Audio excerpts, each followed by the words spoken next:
ఒక సవాలు కూడా విసిరారు. ఒక సవాల్ కాదది, ఒక విన్నపం మాదిరిగానే సమాజంలో ఉన్నటువంటి అవినీతిని పూర్తిగా ప్రక్షాళనం చేయాలంటే ఈ 70 మంది సరిపోదు, ఇది 70 లక్షలు కావాలి అన్నారు. అవుతుందా కాదా సార్? మీరు ఎవరన్నా చెప్పగలరా? ఇదే నిదర్శనం సార్. అయితే ఈ గొంతుకులు 4-5 కాదు, అవి వేలు లక్షల్లో పెరగాలి. దిక్కులు పిక్కటిల్లేలా ఆ నిజాయితీతోటి ఆ వాక్యం చెప్పగలగాలి. ఇది సాధ్యం అవుతుంది అని బల్లగుద్ది చెప్పగలగాలి. ఆ రోజు ఎంతో దూరంలో లేదు అని ఈ శ్రీకాంత్ గారి భావన. దానికి మనమంతా మద్దతిద్దాం. ఇప్పుడు గౌరవనీయులు సిబిఐ డిఐజీగా ఉన్నటువంటి పెద్దలు లక్ష్మీనారాయణ గారిని మాట్లాడవలసిందిగా ప్రార్థన.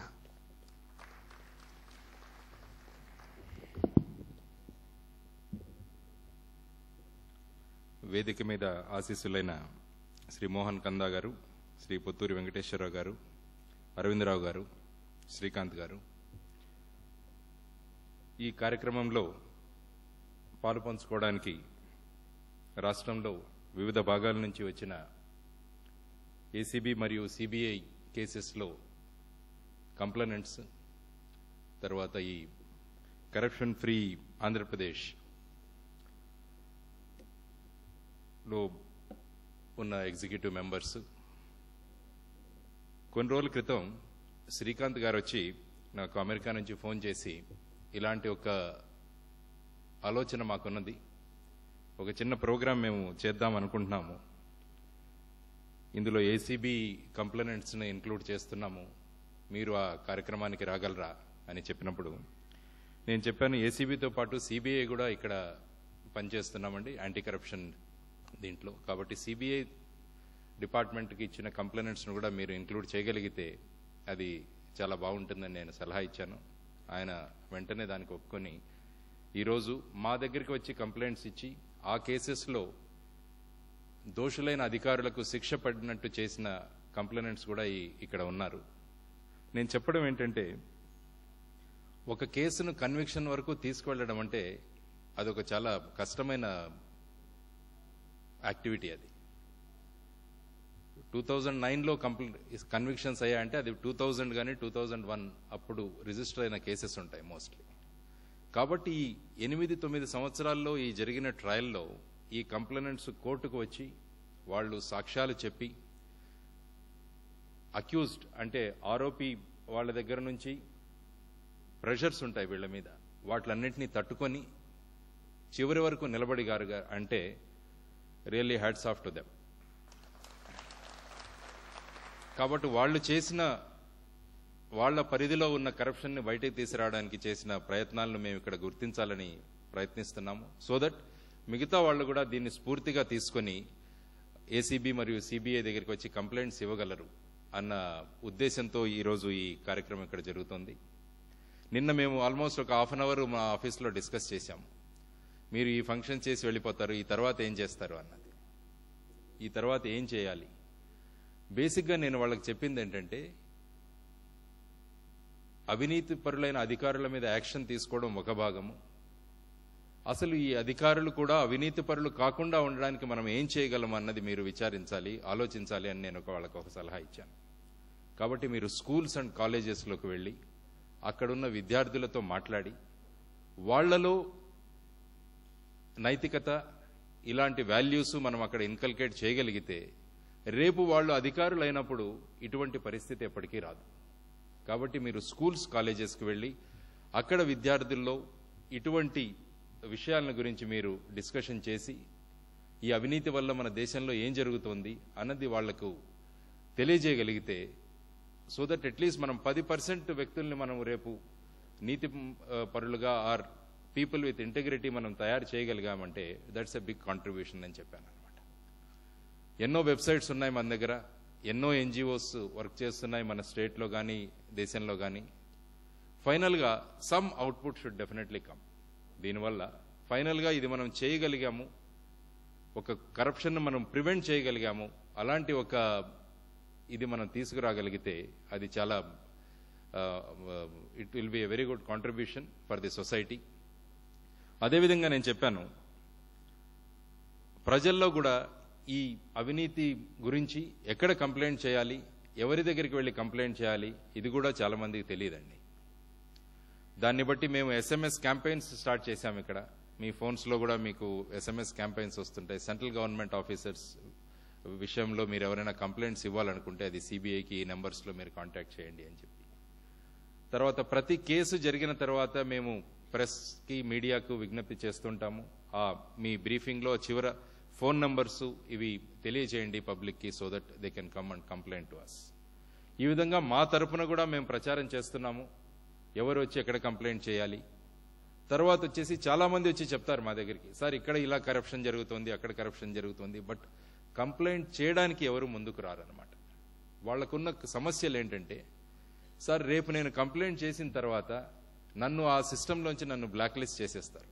సపోజ్ ఒక కాంట్రాక్టర్ ఉన్నారనుకోండి, ఆ కాంట్రాక్టర్ మా దగ్గరికి వచ్చి కంప్లైంట్ ఇచ్చి మేము ఒక యాక్షన్ తీసుకున్న తర్వాత డిపార్ట్మెంట్ అంతా కలిసి నన్ను బ్లాక్ లిస్ట్ చేస్తారు సార్, అలాంటి తర్వాత నా ఫైల్ అసలు మూవ్ అవ్వదు, అలాంటి ఒక రకమైన అపోహలు వాళ్ళలో ఉన్నాయన్నమాట.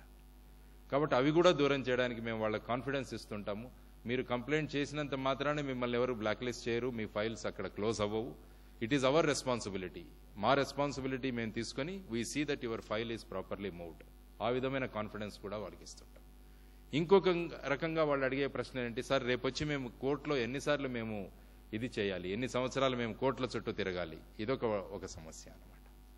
కాబట్టి మనం తొందరగా ఈ కేసెస్ను డిస్పోజ్ చేయగలిగితే ఆ పీరియడ్ 5 years 4 years పడుతున్న సమయాన్ని మనం తక్కువ చేయొచ్చు.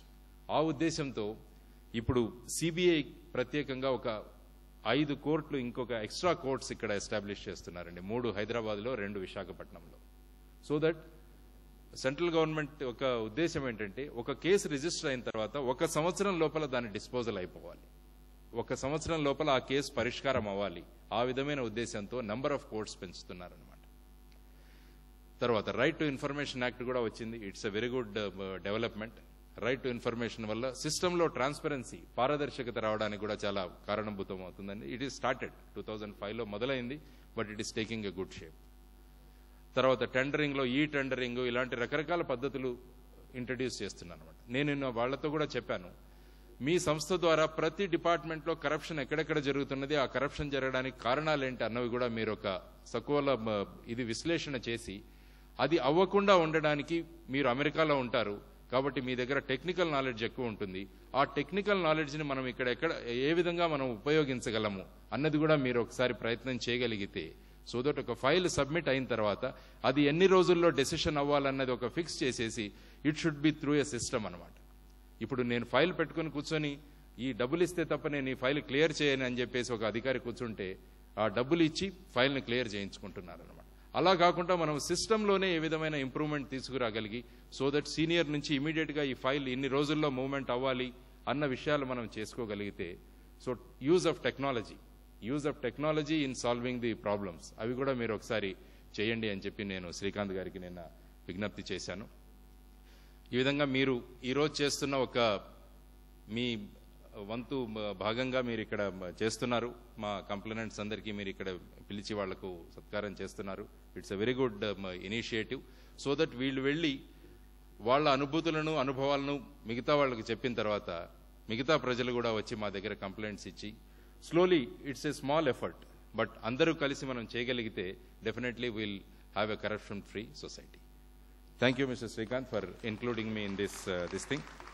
కాబట్టి ప్రజలకు కూడా నేను ఇక్కడ తెలియజేయడం ఏంటంటే, మీకు కేంద్ర ప్రభుత్వ ఉద్యోగుల గురించి ఎటువంటి సమస్యలు, వాళ్ళ అవినీతి గురించి ఎటువంటి సమస్యలు వచ్చినా మీరు CBIను కన్సల్ట్ చేయండి, సంప్రదించండి. మా టెలిఫోన్ నెంబర్స్ మీ దగ్గర ఉన్నాయి, మా వెబ్సైట్లో కూడా మేము మా నెంబర్స్ పెట్టాము.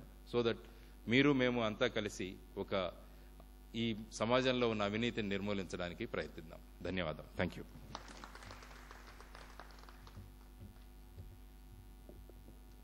లక్ష్మీనారాయణ గారికి కృతజ్ఞతలు. సమాజంలో పాపభీతి పూర్తి స్థాయిలో మాయమైపోవటం వల్లనే ఇది పెరుగుతోంది అనిపిస్తూ ఉంటుంది.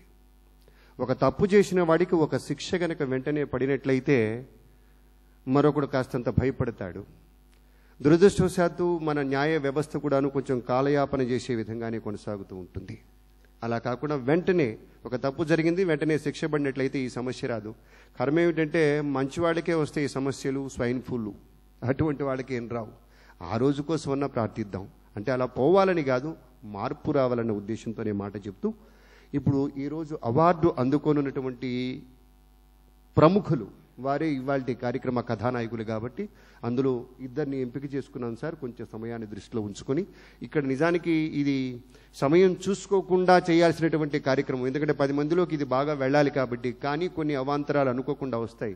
ఈ కార్యక్రమం తర్వాత మళ్ళీ రవీంద్ర భారతిలో వేరే ప్రోగ్రాం ఉంది కాబట్టి. గౌరవనీయులు విజయవాడ గన్నవరం నుంచి చిరుతపల్లి వెంకట సుబ్బారావు గారిని వేదిక రావాల్సిందిగా కోరుతూ ఉన్నాం. పేరులోనే చిరుత ఉన్నప్పుడు ఇక వెనకడుగు ఎందుకు ఉంటుందండి? జయ హో నరుడా.